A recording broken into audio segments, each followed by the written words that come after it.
On va commencer. Bonsoir à tous. Bienvenue dans ce nouveau rendez-vous Rénov CoPro.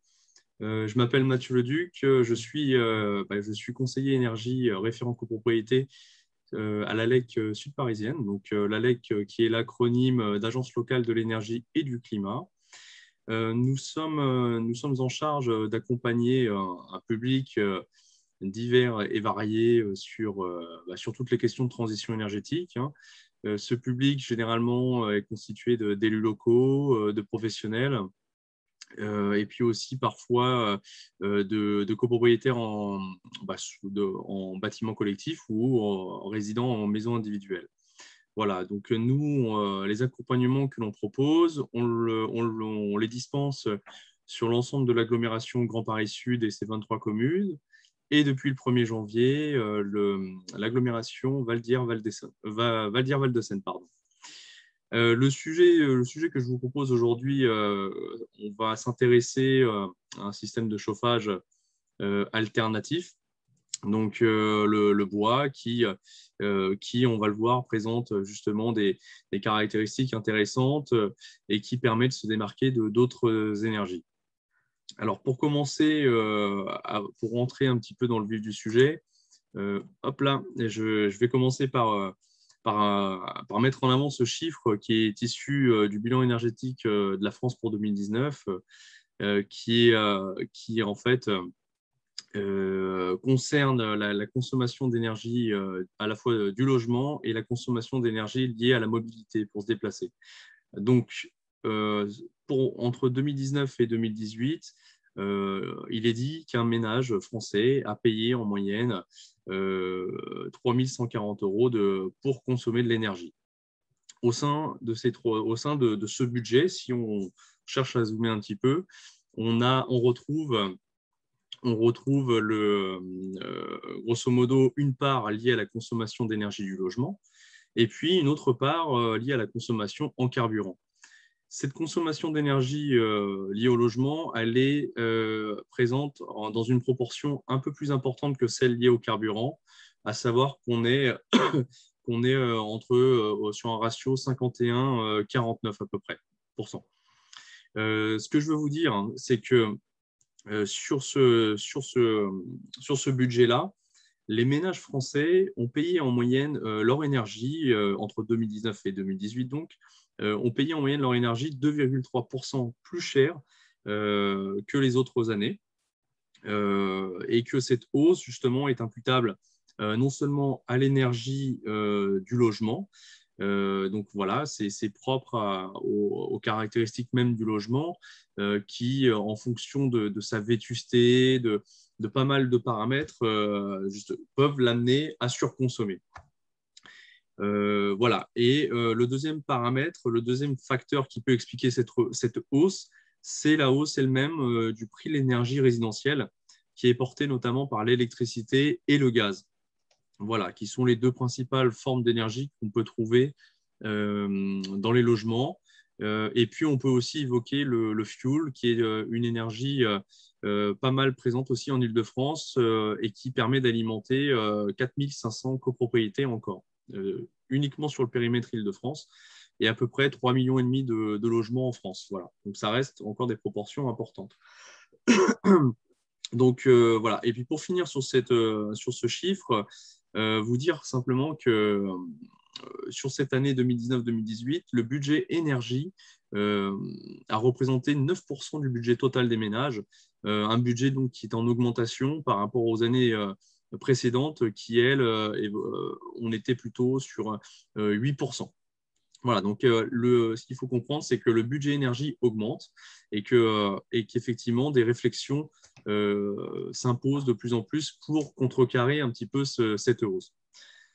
Alors, au niveau justement de l'évolution du coût de ces énergies, si on reprend la décennie la dernière décennie, on observe que notre électricité, sans grande surprise malheureusement, a pas mal augmenté, hein, donc globalement plus 50 % hein, sur les 10 dernières années, ce qui est un peu paradoxal, je vous l'accorde, puisque initialement à l'issue de l'ouverture des marchés, de libéralisation du marché de l'énergie en 2007, le gouvernement nous avait expliqué qu'on devrait s'y retrouver avec un panel de concurrents qui permettrait de tirer vers le bas les prix, ce qui malheureusement n'a pas été le cas, hein. On le voit aujourd'hui dans les faits. Et puis, on constate aussi donc sur les courbes aux couleurs respectives rouge et verte, donc le fuel et le gaz, deux autres énergies qui se caractérisent par une certaine forme d'incertitude, pardon, et qui, pareil, laissent planer un peu le doute pour les copropriétés, à savoir combien elles vont être amenées à payer l'année suivante ou dans 2 ans, parce que justement, la particularité du fuel est que cette énergie est indexée sur le cours du pétrole et que ce cours-là, justement, est influencé par pas mal d'éléments exogènes et qu'il n'est pas forcément possible de prévoir en avance. Voilà. Donc, face à ce constat, on a une énergie qui arrive à tirer son épingle du jeu, toujours sur cette décennie-là, et on le voit sur notre courbe en gris, c'est le bois, tout simplement. Le bois qui est une énergie dont le prix, le coût au kilowattheure PCI est resté le plus stable, hein, sur ces 10 dernières années, et qui offre de fait un avantage économique. Alors, le bois ou la biomasse, comme vous l'avez peut-être déjà entendu parler, la biomasse, qu'est-ce que c'est? C'est ce qu'on appelle un ensemble de matières organiques qui peuvent se transformer en énergie. Ces matières organiques, elles peuvent prendre deux formes. Elles peuvent être soit d'origine végétale, soit animale. Au niveau justement de leur forme, on peut avoir ce qu'on appelle de la biomasse solide, qui est présente par le biais de granulés de bois, de plaquettes forestières ou encore ce qu'on appelle le miscanthus, la nasse de lin, par exemple. On peut en avoir sous forme liquide ou bien gazeuse, notamment pour produire du biogaz grâce aux effluents d'élevage. Et puis, bien sûr, ce qui fait tout son intérêt à la biomasse aujourd'hui, c'est qu'elle vous permet de produire de la chaleur, tout simplement. Dans certains cas aussi de l'électricité, voire des biocarburants. Elle est également une alternative économique et écologique. Économique parce qu'elle vous permet, en tant que copropriétaire, de pouvoir davantage maîtriser les charges liées au chauffage, ce qui n'est pas forcément le cas avec d'autres énergies, et j'entends par là le fuel, entre autres, de par justement la volatilité de son coût.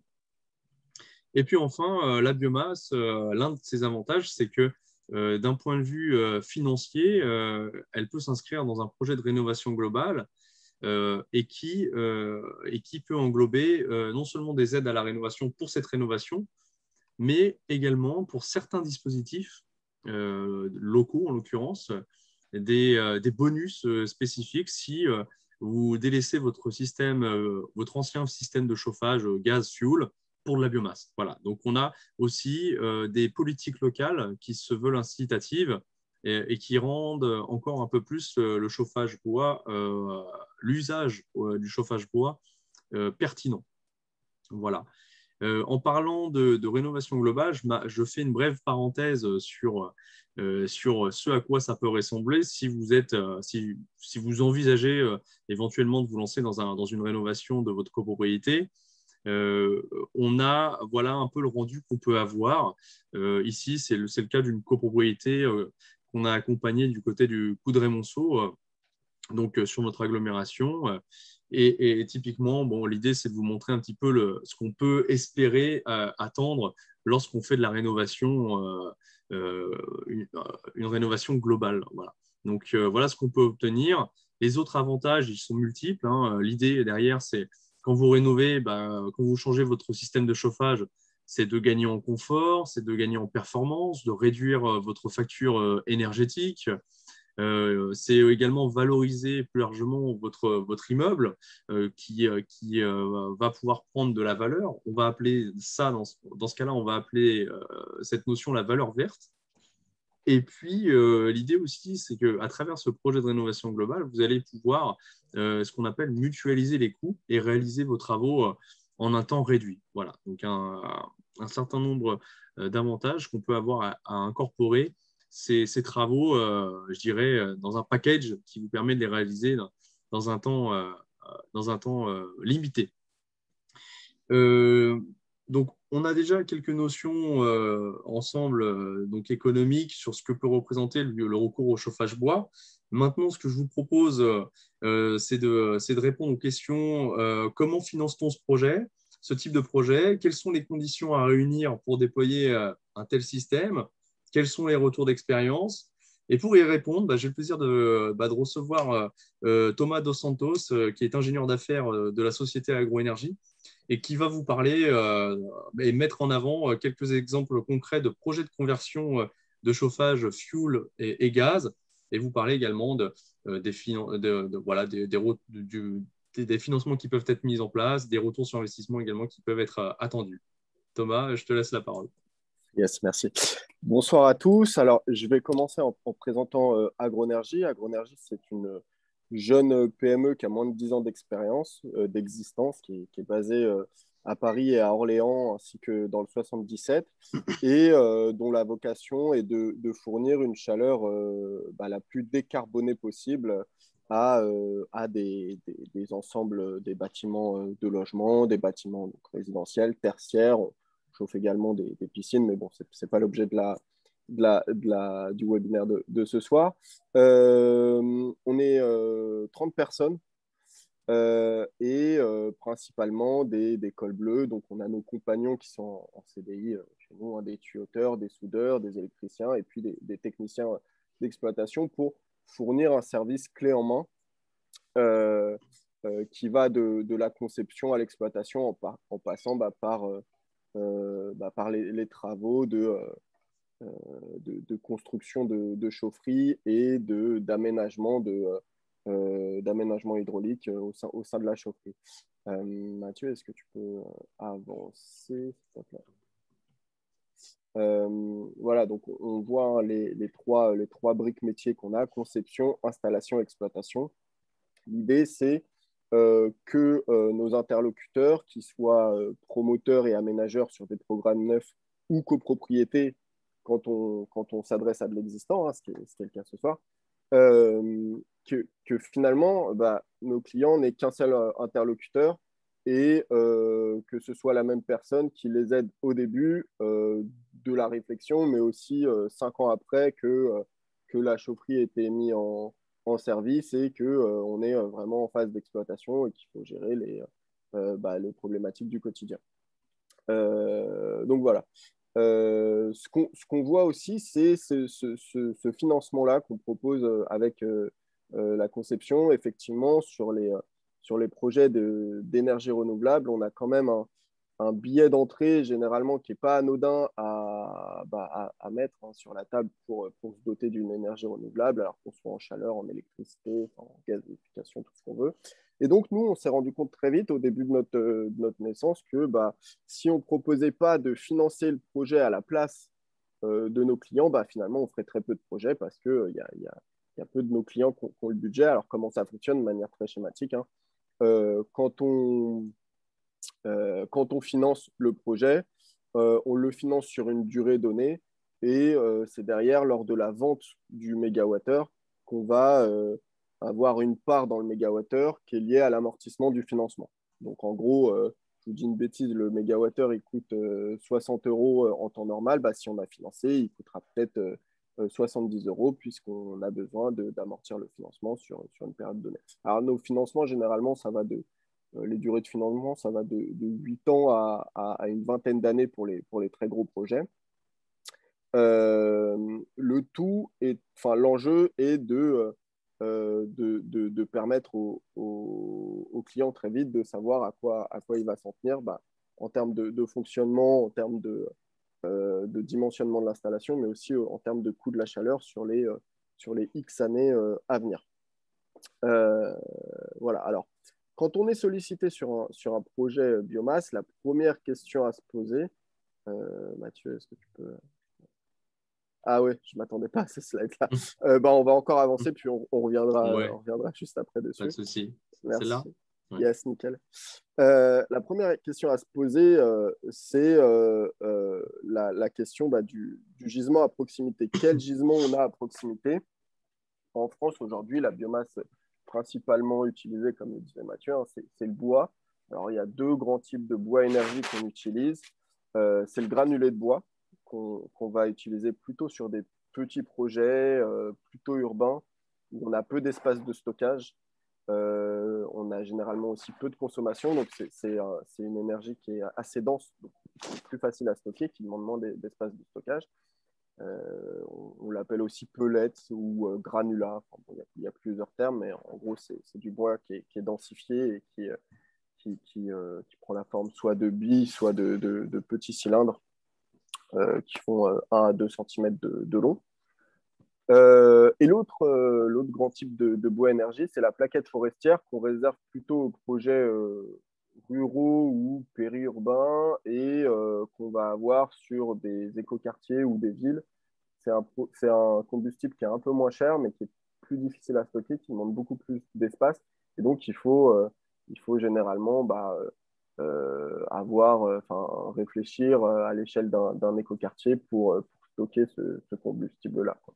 Donc, en gros, la grande question, c'est le gisement disponible et puis les contraintes de livraison sur place, puisque, en gros, la biomasse, quelle qu'elle soit, hein, elle se livre généralement avec soit des camions souffleurs, c'est ce que vous avez sur le schéma là, soit avec des smear-morgues FMA, fonds mouvants, où en gros, c'est un smear-morgue de 90 mètres cubes qui vient livrer le combustible, allez, peut-être une vingtaine à une trentaine de fois dans l'année.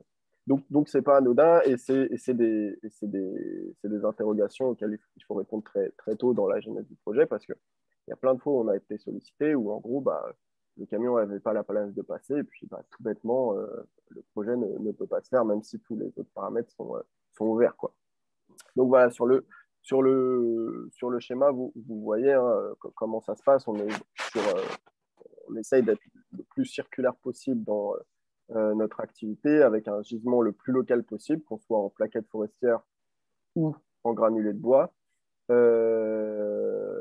On a un espace de stockage au sein du bâtiment. Alors, c'est généralement au sous-sol, au niveau des places de parking quand il y en a, sinon au rez-de-chaussée, mais au sous-sol qu'on implante et la chaufferie et le local de stockage, le silo de stockage de la biomasse. Et les chaudières, un peu comme une chaudière collective au fioul ou au gaz, permettent de répondre aux besoins de, de chauffage et d'eau chaude sanitaire. Et derrière, les cendres générées par la combustion, elles sont reprises hein, par nos techniciens d'exploitation, ça fait partie de notre travail. Et une partie part en compost et l'autre est utilisée directement par des agriculteurs qui s'en servent pour fertiliser leur sol. Voilà. Alors, on essaye de rester dans une logique circulaire une fois encore et puis de valoriser tout ce qui peut l'être. Voilà, alors, euh, économiquement, et là, on va pouvoir revenir au slide précédent, euh, la grande différence de la biomasse enfin, et du prix aussi d'agroénergie, mais plus généralement de la biomasse par rapport aux autres énergies en termes de chaleur, c'est la stabilité. Il y a deux facteurs qui expliquent la stabilité. Le premier, c'est que on est sur un combustible qui est local. Alors, quand je dis local, hein, qu'on s'entende, hein, ça ne viendra pas forcément de la forêt que vous voyez de votre fenêtre, mais euh, à l'échelle d'énergie, bon, c'est quand même assez local. Nous, voilà, concrètement, sur la plaquette forestière, on se fournit à 100 km maximum de nos chaufferies. Et sur le granulé de bois, c'est un peu plus compliqué parce qu'il y a moins de producteurs. On va à 200 km maximum autour de la chaufferie. Donc, c'est très local par rapport à du gaz ou du pétrole qu'on va chercher souvent au Moyen-Orient ou en Amérique du Sud. Ouais. Donc, ce caractère local, ça participe à la stabilité puisque il n'y a pas enfin, les fluctuations boursières qu'on peut avoir sur le gaz ou sur le fuel, on ne les retrouve pas sur le bois. Et le deuxième facteur de stabilité, c'est que la biomasse n'a pas de taxe carbone. Elle n'est pas taxée, il n'y a pas de taxe intérieure sur la biomasse, alors qu'elle est présente, et c'est bien normal, sur les combustibles fossiles. Et cette taxe carbone-là, elle représente aujourd'hui 9% du prix de la molécule de gaz. Et dans plusieurs pays européens, elle évolue. En France, il était question qu'elle prenne 5% par an sur les 5 prochaines années. Bon, avec les mouvements sociaux de 2019, ça a été mis en stand-by. Il y a des chances pour qu'elle revienne ou pas, on ne sait pas, mais en tout cas, c'est pour le bois, à l'inverse, on sait qu'il n'y aura pas de qu'elle l'impacte pas. Euh, voilà, donc ça, c'est à prendre en compte, surtout quand on se projette sur le moyen terme, hein, sur des projets sur 10, 15 ans, 20 ans. Chaufferie biomasse, ça a entre 20 et 30 ans de durée de vie. Donc, ça permet de se projeter un peu plus facilement que sur une chaufferie gaz où, en fait, ça évolue, ça peut baisser, ça peut monter, on ne sait pas, ça dépend de critères complètement extérieurs que personne ne sait prédire. Donc voilà, c'est important à mettre en avant. Alors, maintenant, ce que je vous propose, c'est qu'on s'intéresse, je crois que j'ai tout dit sur Agronergie, j'espère que je n'ai pas été trop long, mais ce que je veux, ouais, c'est qu'on s'intéresse à deux cas de figure concrets de rénovation de chaufferie sur des copropriétés. Alors, le cas numéro 1 que vous voyez là, c'est un cas appliqué à une copropriété chauffée au fioul actuellement dans Paris, qui se pose la question de savoir comment, comment remplacer ces vieilles chaudières qui tournent encore mais qui montrent quand même des signes de faiblesse, qui polluent, dont l'entretien est assez coûteux et l'énergie elle-même coûteuse, hein, puisque le fioul c'est quand même assez cher. Et donc voilà, c'est un cas d'étude assez intéressant puisqu'on a quand même pas mal de copropriétés d'une taille un peu similaire qui nous sollicitent.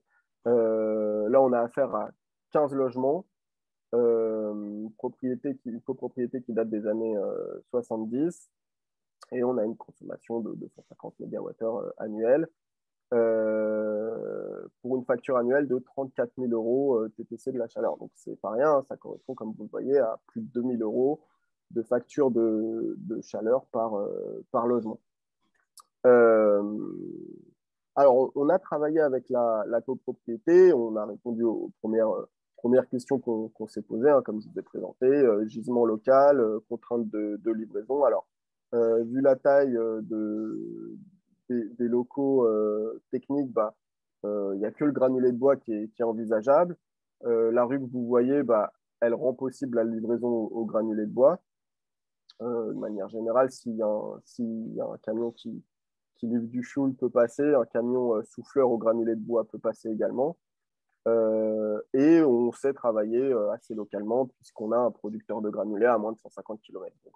Donc à partir de là, techniquement, on sait travailler. D'autre part, l'espace de stockage de la soute à mazout, nous, il est bien utile puisque en déposant cette cuve fuel, on s'en sert de local de stockage de notre granulé. Et donc, alors ça va être un peu technique, mais je ne vais pas m'attarder trop dessus, mais si on passe au slide suivant, on peut voir le plan d'implantation qu'on a fait. Alors, avec le silo en bas du schéma, le silo de stockage, et puis en gros, des systèmes automatiques qui permettent d'amener le granulé jusqu'aux chaudières biomasse qui sont en remplacement des chaudières fuel. Alors, une fois qu'on a dit ça, on s'intéresse, une fois que techniquement c'est à peu près calé, on s'intéresse au coût de la solution, de la transition, et de savoir si il y a un intérêt pour la copropriété ou pas. Et il se trouve que malheureusement pour nous, il n'y a pas vraiment d'intérêt économique. Pourquoi ? Le coût des travaux il est ressorti là sur cette projection donc c'est un projet qu'on n'a pas encore fait. C'est toujours en étude et en réflexion chez la copropriété. Mais néanmoins, il y a quand même un frein, c'est l'investissement de départ. Si on passe au slide suivant, on voit que l'investissement, il n'est pas anodin, il est de 91 000 euros. Voilà, pour 15 logements, c'est assez délicat. Et donc, c'est 91 000 euros hein, après subvention publique. Il faut savoir que sur tout projet de rénovation à la biomasse, vous disposez d'aides publiques qui sont portées soit par l'ADEME et le Fonds Chaleur sur les très, très gros projets, soit par la région, soit par le département pour les plus petits projets, qui représentent à peu près un tiers du coût total des travaux. Donc là, et Agroénergie se propose d'aller chercher les aides à la place des clients ou en tout cas de les accompagner pour les obtenir s'ils préfèrent les obtenir eux-mêmes. Après déduction des subventions publiques, là on est sur un investissement à 91 000 euros et une facture annuelle qui passe de 34 000 euros à 27 000 euros. Vous voyez que annuellement, le logement moyen, il va gagner 450 euros. Et donc, on se rend compte que le retour sur investissement, il est assez long, il est de 13 ans. Donc, à moins qu'il y ait une volonté extrêmement forte d'être sur une chaleur décarbonée, il y a quand même peu de chances que sur le simple critère économique, la copropriété puisse se doter d'une chaufferie biomasse. Alors, vous allez me dire, oui, mais vous proposez du financement. Certes, on pourrait leur proposer de financer à leur place ces 91 000 euros. Sauf que cette fois, la facture annuelle de chaleur, elle serait peut-être plus à 27 000 euros, mais elle serait à 30, 32, 33, 34 000 euros. Et finalement, on aurait le même coût qu'auparavant quand ils étaient en fio. Donc, ce n'est pas forcément non plus avantageux. La conclusion qu'on peut en tirer, c'est que même quand c'est faisable, même quand c'est techniquement faisable, tous les projets sont pas bien, enfin toutes les copropriétés, à moins d'avoir un budget énorme, hein, n'ont pas une pertinence à passer en biomasse. Et nous, alors avec l'expérience, ce qu'on a vu, c'est que pour de l'ancien, hein, c'est différent dans du neuf, mais pour de l'ancien, en dessous de 20 voire 25 logements, c'est très difficile d'avoir un gain économique conséquent sur la biomasse.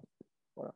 Donc, voilà, peut-être que vous faites partie d'une copropriété de 10 logements et que ça vous intéresse d'être chauffé au granulé, on vous accueillera à bras ouverts, bien entendu, mais il ne faudra pas s'attendre à un gain important et il faudra plutôt s'attendre à l'inverse.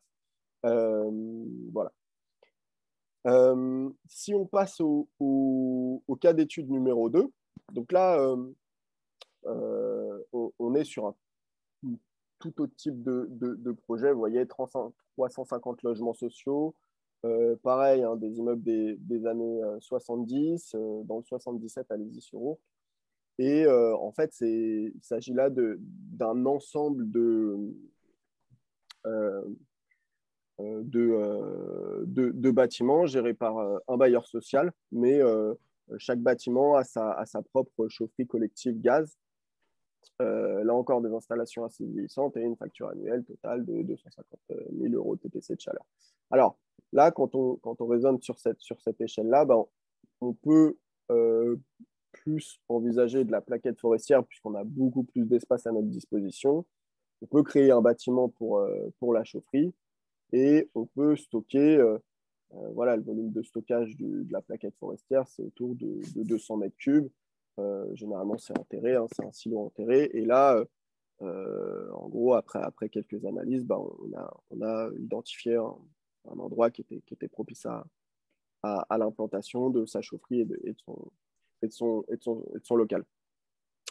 C'est un projet qu'on a récemment gagné et un des grands enjeux, bah, c'était forcément, au-delà du verdissement de la chaleur, c'était diminution de la facture de chaleur.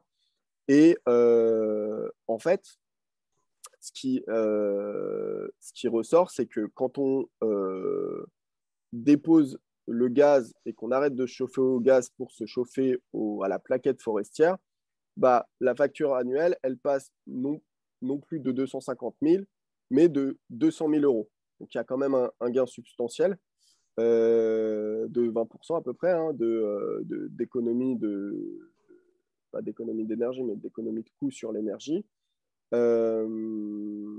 Et en gros, bon, là, l'idée, c'est de faire une chaufferie biomasse centrale, plaquette forestière, et de faire un petit réseau de chaleur qui va desservir l'ensemble des bâtiments. Donc, vous avez un réseau enterré et puis de l'eau chaude qui passe dans ce réseau et qui va se connecter au local technique de chaque bâtiment. Et donc, là, contrairement au cas d'étude numéro 1, bah, les gains étaient tellement importants qu'on a proposé aux clients de financer les travaux à sa place. Et ce 200 000 euros-là de facture annuelle dont je vous parle, il est en prenant en compte l'amortissement du financement qu'on a réalisé. Alors, Mathieu, est-ce qu'on peut passer au slide suivant? Oui. Merci. Voilà, donc bah, vous voyez cette superbe chaufferie qui est apparue en verru de l'immeuble là. Donc voilà, c'est une chaufferie à plaquettes forestières. Donc, vous voyez, hein, c'est pas anodin. On est sur 5 mètres de hauteur, près de 100 mètres carrés de surface pour la chaufferie. Tout ça pour dire on ne peut pas la mettre on peut pas trouver une implantation possible sur tous les projets. Mais voilà, on a pu financer l'intégralité du projet, passer sur un taux de couverture biomasse de 80%, c'est-à-dire qu'il y a quelques chaudières gaz qu'on va conserver sur le projet et qui vont servir en appoint en secours, c'est-à-dire soit quand il fera très très froid, où là on va avoir la biomasse et le gaz qui fonctionnent en même temps, soit quand nous on intervient sur la chaudière biomasse, sur des maintenances programmées, on va avoir le gaz qui va être là, qui va être en secours. Et quand on dit taux de couverture de 80% en biomasse, c'est-à-dire que la chaudière biomasse tourne à 80% du temps et la chaudière gaz que 20% du temps. Ça permet quand même de réduire drastiquement les émissions de carbone. Je fais une parenthèse. Sur bon nombre de projets, on préconise le recours à de la biénergie, c'est-à-dire qu'on va installer aussi bien une chaudière gaz qu'une chaudière biomasse, et par contre, on va s'engager sur un taux de fonctionnement ou un taux de couverture de 70, 80, 90% en biomasse. Et le prix sera dimensionné sur cet équilibre-là, 20% de gaz, 80% de biomasse. Donc derrière, même si nous, on fait moins de parts biomasse, bah, tant pis pour nous, la perte est chez Agronergie. Bref, je referme la parenthèse. Voilà ce que je voulais dire sur ce projet-là. Donc, c'est un projet qu'on va commencer on va commencer à mettre le premier coup de pelle dans un mois. Et c'est un projet la construction va durer 5 mois environ. Donc là, pour la prochaine saison de chauffe, en octobre, on va pouvoir chauffer avec une chaleur qui est vertueuse, plus locale, moins chère. Enfin, voilà. On peut passer au slide suivant. Donc voilà ce que je vous disais, hein. Là c'est écrit. On est quand même passé d'une facture annuelle par logement de 690 à 570 euros TTC. Et puis Boris Johnson, c'est très bien, il a gagné effectivement la deuxième manche, la première il avait perdu. Maintenant c'est à la fin de la fois. Hop, c'est bon, je récupère. Oui, Je récupère la main. J'ai été coupé par Boris Johnson. Voilà, donc au-delà bien sûr, du gain économique qui est quand même voilà, qui est important, on a des installations neuves alors que les installations avant étaient vieillissantes. On a beaucoup moins d'émissions de carbone, on gagne. Entre la biomasse et le gaz, il y a un rapport de 1 à 6 en termes d'émissions de carbone. C'est-à-dire que la biomasse rejette à mégawattheure consommé égal, on rejette 6 fois moins de carbone en biomasse qu'en gaz, en prenant en compte les livraisons, les camions, les rotations, etc. Donc voilà, on est là sur un projet dont on est content et qui est quand même assez facilement réplicable puisqu'il y a un gain économique dès l'année 1 et on travaille avec du bois français et on donne les cendres issues de la combustion aux agriculteurs autour de la ville. Donc, voilà, quand même, il y a peu de motifs d'insatisfaction du projet. Voilà. Pour la plaquette forestière, donc, ce qu'on peut voir, hein, c'est que le gain économique, il est quand même plus facile à trouver que pour le granulé de bois. Par contre, ça demande plus de place, hein, ce qu'on voit sur ce projet. Et ce n'est pas toujours évident d'insérer une chaufferie biomasse, le conduit de fumée, le silo de stockage. Alors, ce qui est prévu sur ce projet-là, c'est que les économies financières générées par le changement d'énergie, elles vont permettre au bailleur social d'épargner un peu en vue d'autres travaux de rénovation, typiquement des isolations par extérieur, qui vont permettre de consommer moins de mégawattheures. Vous voyez qu'on rentre comme ça dans un cycle vertueux d'économie d'énergie, d'économie de carbone et d'économie finalement financière. Voilà, alors je vais un peu ressortir de ces deux cas de figure pour vous dire que finalement le plus simple quand vous réfléchissez à une conversion à la biomasse, c'est qu'on puisse vous accompagner et on le fait en vous demandant assez peu de données d'entrée finalement. Mathieu, est-ce que tu peux avancer s'il te plaît ? Ouais. On vous demande finalement assez peu de choses. C'est vos factures historiques sur 1, 2, 3 années glissantes, peu importe, d'énergie pour savoir ce que votre bâtiment consomme en termes de chauffage et puis d'eau chaude sanitaire. Et à partir de là, nous, très vite, on est capable de vous dire de quelle place on aurait besoin dans vos locaux techniques pour mettre une installation biomasse, savoir très vite si oui ou non techniquement c'est faisable. Et on s'engage très rapidement sur le montant total des travaux, la subvention publique qu'on est capable d'aller chercher, du coup le reste à financer, et puis derrière le coût de la chaleur en fonction de si on a financé à 50%, à 100%, si on n'a pas financé. Et ça vous permet de vous réunir au sein soit du conseil syndical, soit de toute la copropriété, et puis de savoir ce à quoi ça correspondrait concrètement d'aller sur de la biomasse demain, quoi. Et donc ça, c'est le slide suivant. En gros, on vous dit très vite, une fois qu'on a fini les travaux, vos charges de chaleur, de combien elles sont. Alors, la partie liée à la consommation, elles sont vraiment, fonction, en gros, en janvier, vous allez beaucoup plus consommer normal qu'en juillet. Mais ça ne va pas varier selon qu'on a ou pas financé. Par contre, l'abonnement fixe, lui, il varie. Dans l'abonnement fixe, on retrouve notre travail d'exploitant, donc l'entretien et la maintenance de la chaufferie. Et quand on a financé, l'amortissement du financement. Donc en gros, quand on ne finance pas, l'abonnement fixe, il est minimum. Et quand on finance à 100%, l'abonnement fixe, il est maximum, puisque c'est là qu'on va retrouver l'amortissement du financement qui est le plus élevé. Voilà, alors je vous ai donné beaucoup d'informations.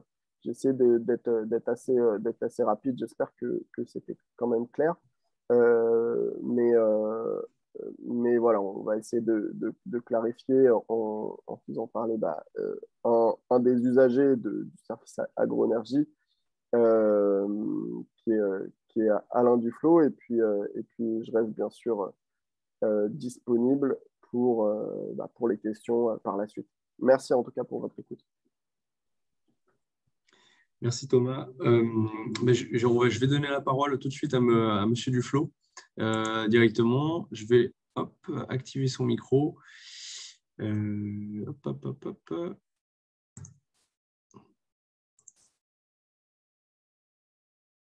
Alors, Monsieur Duflo, est-ce que vous nous entendez?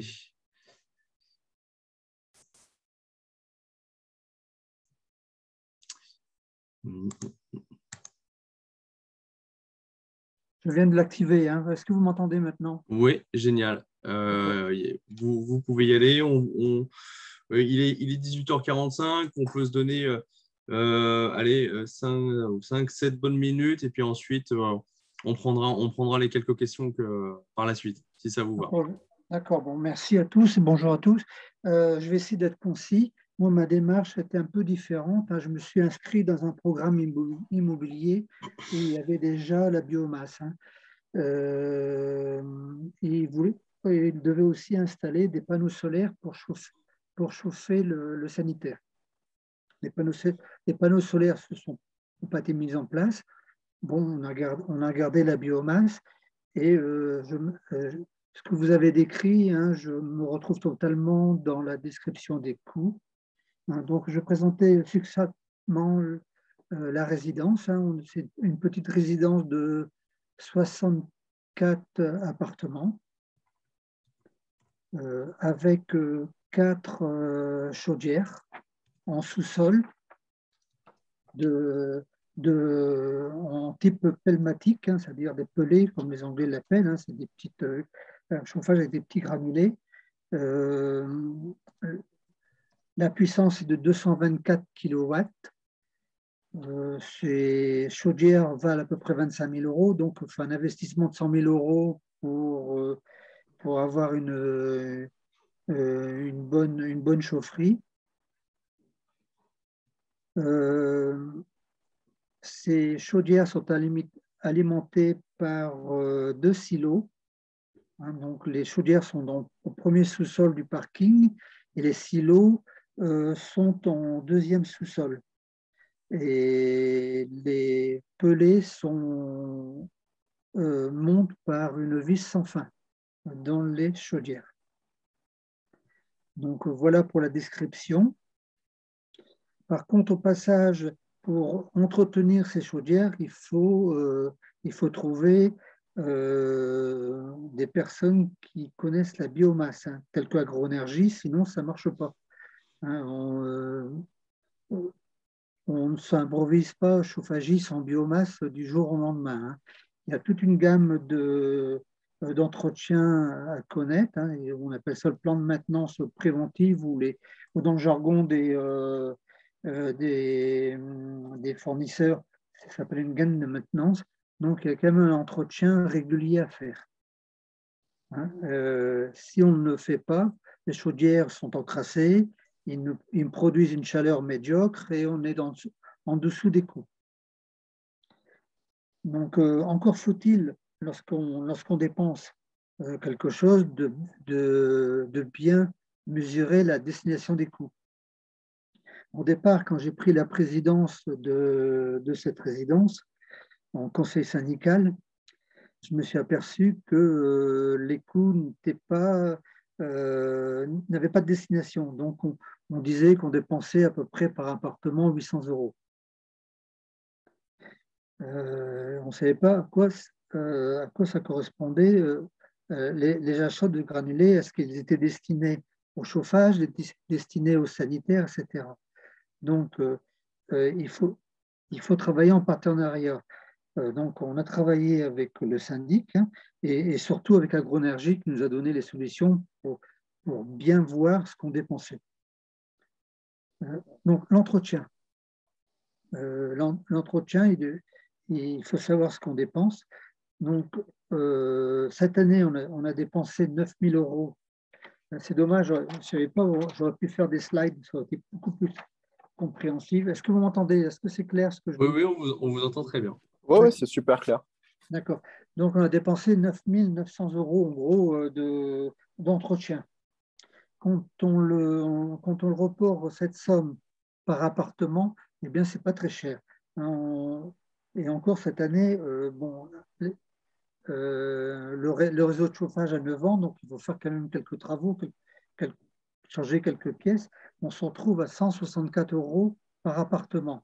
Quand vous comparez, lorsque vous avez, quand un appartement a un entretien, un contrat d'entretien pour un appareil de chauffage, bon, la moyenne, c'est à peu près 120 à 130 euros de contrat d'entretien. Là, vous avez 164 euros pour toute la maintenance et le changement des pièces. Vous voyez, donc on est bien dans un budget très cohérent. Ensuite, l'alimentation des pelés, on dépense à peu près 100 à 110 tonnes de granulés, qui représentent en gros 30 000 euros. Donc, on a évalué cette dépense sur 2 critères. On a dit qu'il y avait, par rapport à la consommation du sanitaire, c'était 1/3 et 2/3 pour le chauffage. Donc, il y a 10 000 euros en gros qui partent vers le sanitaire et 20 000 euros pour le chauffage. Alors, pourquoi on a déterminé 10 000 euros? Parce que 10 000 euros, parce qu'on a installé avec Agroénergie des compteurs calorifiques et des compteurs de consommation d'eau chaude. En gros, l'eau chaude, l'eau chauffée, ça vaut 4,50 €. C'est pour ça qu'on a déterminé par rapport à l'eau consommée qu'il y avait 10 000 euros de sanitaire. Donc, il reste 20 000 euros pour chauffer toute la résidence. Quand on le ramène, vous allez être surpris, quand on le ramène à un appartement, parce qu'on n'a pas eu d'investissement de chaudière, etc., parce que c'est du neuf, nous avons pour un appartement qui chauffe entre 19 et 20 degrés, 434 euros, non, 415 euros de chauffage à l'année. Vous voyez que c'est vraiment pas cher. Oui. Et lorsqu'on passe à 20-21 degrés, donc on consomme à peu près 6 à 8% de plus, on est à 434 euros de dépenses par an. Alors que si vous étiez au fioul ou au gaz, pour des surfaces à peu près 50 à 60 mètres carrés, vous serez largement à 600 voire 650 euros. Donc voilà. Au niveau des livraisons, ça se fait dans la journée. Ce sont des camions souffleurs, ça ne fait pas de bruit. En plus, la biomasse, c'est quelque chose de propre. Donc, l'ensemble des résidents sont très satisfaits et ils m'ont demandé de passer un message, de remercier les conseils et la maintenance d'Agroénergie. Donc voilà, j'ai terminé. Merci beaucoup. Si vous avez des questions. Alors, merci de votre intervention, Monsieur Duflot. Je reprends la main. Oui, sur les questions moi que j'avais notées, on en a vu une en l'occurrence qui consistait à vous demander les freins que vous avez rencontrés au départ dans la mise en place de ce projet éventuel, des freins éventuels. Peut-être que ça s'est très bien passé, mais dans le cas, voilà, comment ce projet de mettre en place une chaudière biomasse est né dans votre résidence et quels ont été voilà, les freins rencontrés? Alors, bon, beaucoup de résidents étaient persuadés qu'il fallait une énergie propre et quelque chose qui était bon pour la planète, pour moins consommer. Donc ça, c'était une bonne chose. Mhm. Les freins, il n'y en a pas eu trop. Par contre, on a essuyé deux PME qui étaient incapables de gérer nos chaudières. Et ça, au début, on avait été très déçus et on se demandait comment on allait faire pour s'en sortir. On était souvent en panne au départ, donc c'est pour ça qu'il faut bien choisir un vrai professionnel. Donc, on s'est tourné vers le constructeur et on a appris que bon, il y avait une PME qui donnait toute satisfaction et c'est comme ça qu'on est arrivé vers vous. Hein. On a fait appel à vous, on vous a demandé une offre qui correspondait complètement à nos attentes. Alors, enfin, j'interviens pour donner un peu de détails hein, à ceux qui nous écoutent. On n'est pas, alors nous, Agronergie, on n'est pas constructeur. On construit pas de chaudières biomasse. Notre rôle à nous, c'est de les choisir par rapport à une typologie de besoins donnés et de les enfin, de les installer et de les entretenir. C'est pour ça que quand M. Duflot parle du constructeur, il parle du chaudieriste qui est pas, enfin, qui fait pas partie d'Agronergie, quoi. C'est Ocofen, c'est des chaudières qu'on a tendance à préconiser sur une certaine gamme de puissance. Et alors aujourd'hui, nous, dans le parc Agronergie, on doit avoir une demi-douzaine de chaudières représentées, dont celle de Louvre, justement, des Ocofen Pelmatic. Voilà. Tout à fait ça. D'accord. Une autre question, toujours pour monsieur Duflot. À quelle majorité avez-vous voté ce projet de travaux? En fait, la démarche n'était pas au niveau du vote, c'était au niveau de l'achat. On D'accord. recherchait, on recherchait un promoteur hein, qui Mhm. avait un programme de construction, hein, 64 habitations, avec une proposition d'installation d'un chauffage par biomasse solide. D'accord. C'est pour ça que l'investissement, nous, on ne l'a pas eu à faire. On l'a eu plutôt dans l'achat du projet. D'accord. Ok. Alors, sur une autre question moi, que j'ai notée, donc là, ça concernera plutôt Thomas. Une personne voulait revenir sur les critères techniques pour remplir. Quels critères techniques faut-il remplir pour mettre en œuvre ce type d'installation? En fait, le principal, c'est la place. C'est la place. Nous, il y a beaucoup de projets où tous les astres étaient alignés, où on était. Enfin voilà, il y avait une vraie volonté de la part de la copropriété, un accord commun collégial, ce qui est difficile à obtenir. Hein. Ça fait partie de nos freins à nous. Enfin, voilà, mais bon, ça fait partie du jeu. Mais, et donc, sur bon nombre de projets, tout était aligné, sauf que on ne trouvait pas la place. Alors, c'est pas forcément la place qui manque en chaufferie. Alors, on a besoin d'un petit peu plus d'espace en chaufferie biomasse par rapport à une chaufferie gaz, mais c'est surtout l'espace de stockage du combustible. Euh, donc, c'est un espace qui doit être attenant à la chaufferie. Et, euh, et quand on est sur du gaz, y a pas, cet espace-là, il est pas dimensionné, quoi, Il parce n'est que pas prévu au départ, quoi. il n'est pas prévu au départ. Alors, Mm. il y a des cas de figure où voilà, le local poubelle, il est 2 fois trop grand, donc on peut l'utiliser en partie, et puis tant pis, on va se serrer un peu dans la chaufferie, donc on peut bricoler, mais le plus gros, enfin, à part ça, il n'y a pas trop de.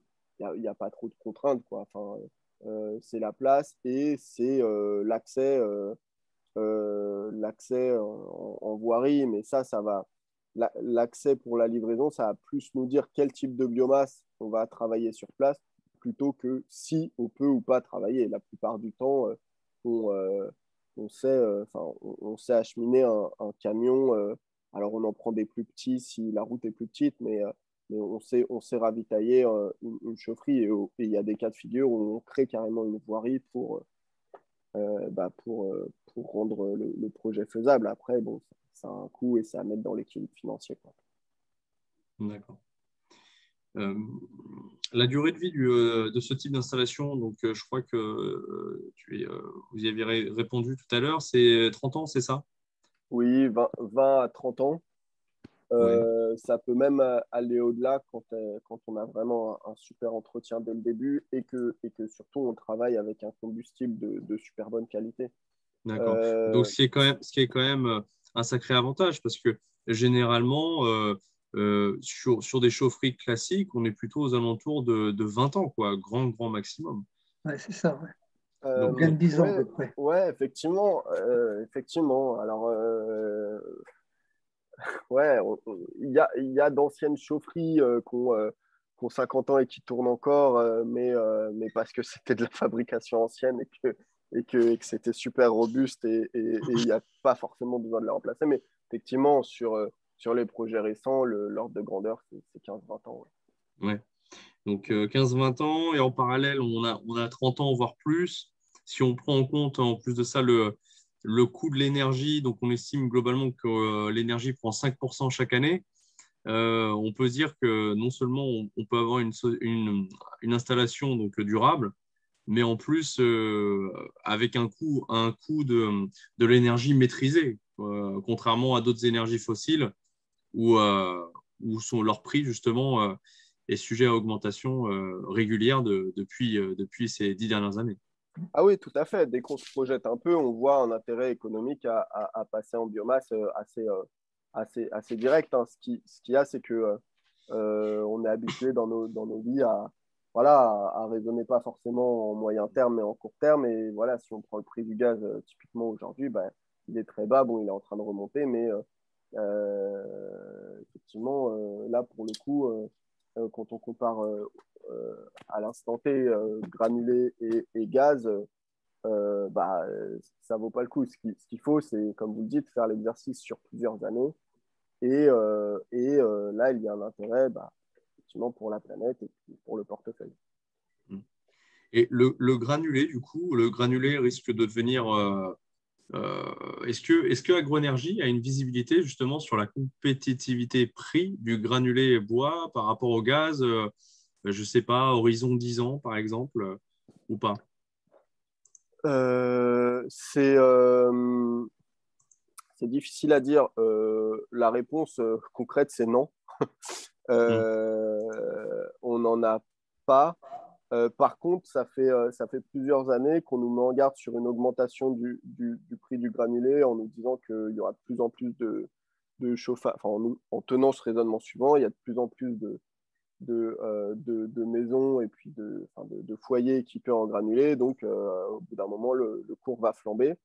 Et en fait, on se rend compte qu'il ne flambe pas tant que ça et qu'il n'y a toujours pas d'augmentation si importante, puisqu'il y a aussi de plus en plus de fournisseurs et de producteurs de granulés.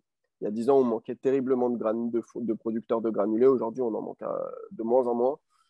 Et, euh, et donc, ça permet d'être relativement serein par rapport à la ressource, d'autant qu'en France, alors tout n'est pas rose hein, en termes de gestion forestière, mais on a quand même la chance d'être dans un pays où on a des forêts qui grandissent année après année, quoi. La forêt française croît de 0,3% par an.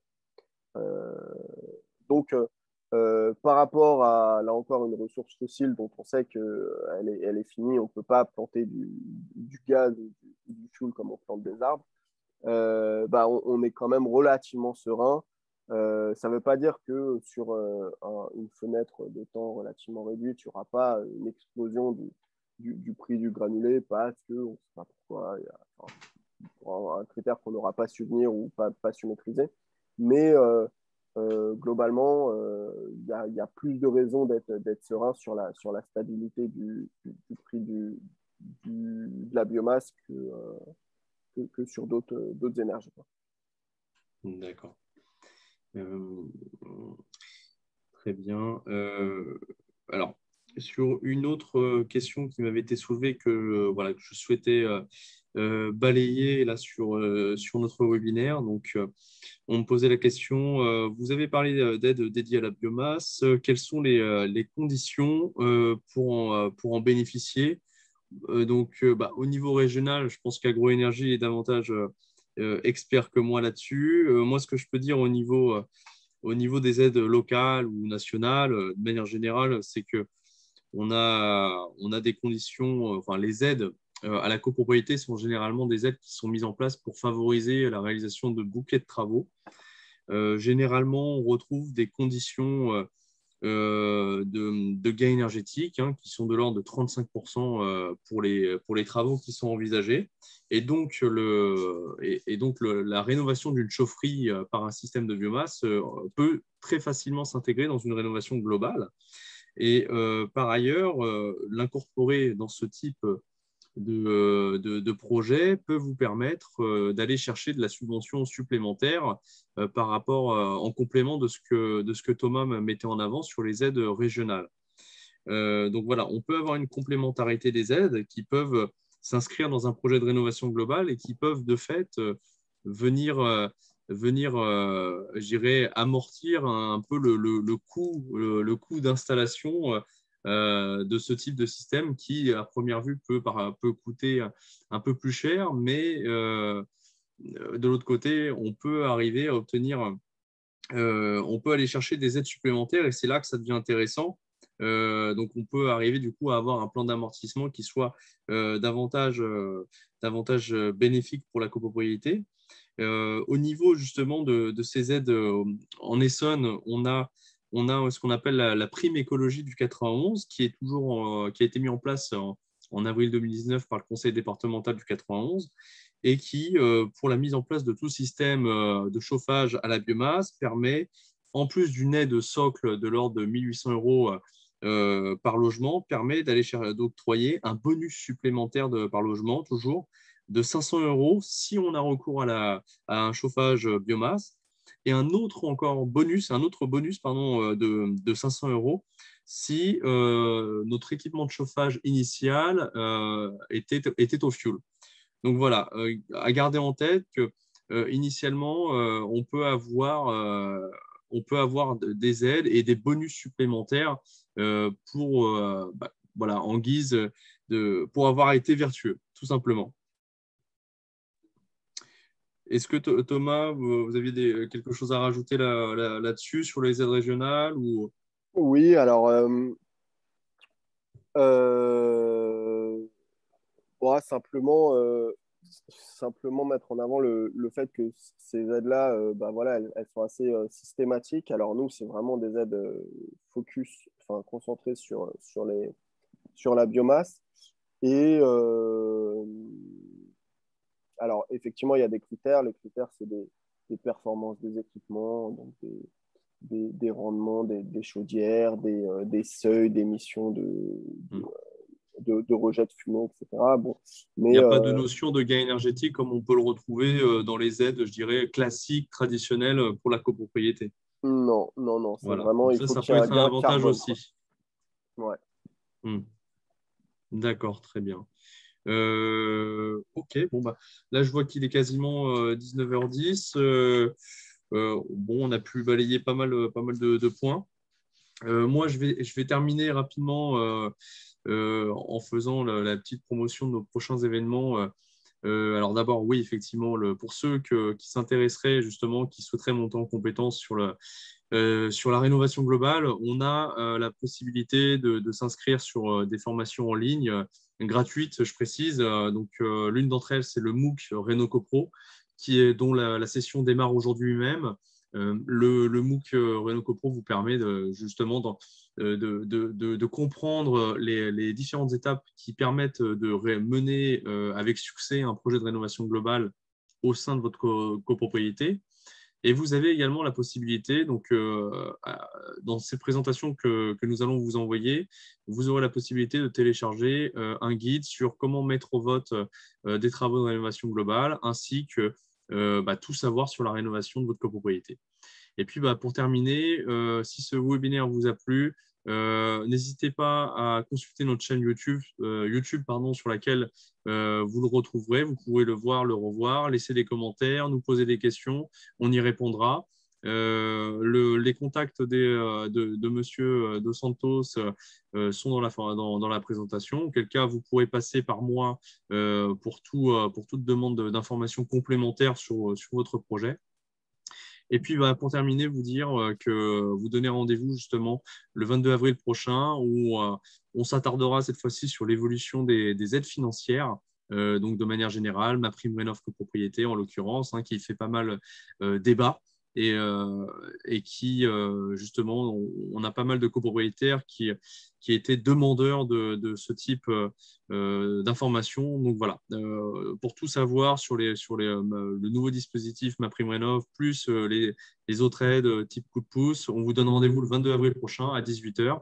Et puis, dans le 19 mai, donc un mois plus tard, à 18 h toujours, on aura un autre webinaire où on s'intéressera un peu plus sur le rôle, la mission de l'assistant à maîtrise d'ouvrage qui vous accompagne justement sur toute la partie montage des dossiers de financement et sur un rôle aussi social et technique. Voilà, donc on fera un peu le tour de ce métier. Donc l'AMO qui est par ailleurs qui a un rôle essentiel aussi dans l'accompagnement des copropriétés. Je tiens à remercier Thomas et Alain Duflo pour votre participation. Merci pour cette présentation également qui était très claire. Et puis, et merci surtout d'avoir accepté d'intervenir aujourd'hui. Avec plaisir. Merci pour l'organisation du webinaire. Et puis ouais, on espère que ça a été très clair. Merci, Monsieur Duflo. Moi, pareil, j'étais ravi de participer. Je vous souhaite une très bonne soirée à tous les deux, aux participants également. Et puis, je vous dis à très bientôt. Super. À bientôt. Bonne soirée. Au revoir. Bonne soirée.